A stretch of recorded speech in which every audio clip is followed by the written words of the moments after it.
Welcome to the Startup Espresso.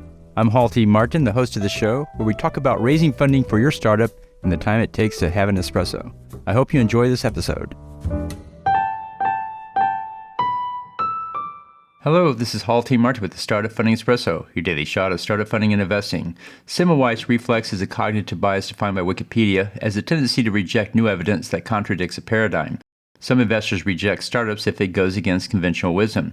In the startup world, there are always new technologies, markets, and business models to support them.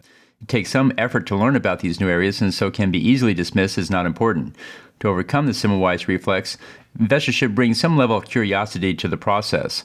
The investor should set aside some time to learn about new markets and technologies. Confronted with a new market or business model, the investor should learn more about it before making a decision. Startups presenting new ideas must make it real to the investor with concrete examples and facts.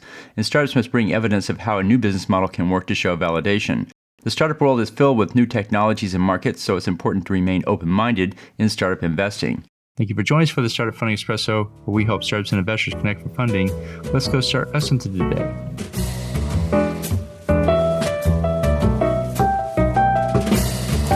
Halty Martin is the director of Investor Connect, which is a 501c3 nonprofit dedicated to the education of investors for early-stage funding. All opinions expressed by Hall and podcast guests are solely their own opinions and do not reflect the opinion of Investor Connect. This podcast is for informational purposes only and should not be relied upon as a basis for investment decisions.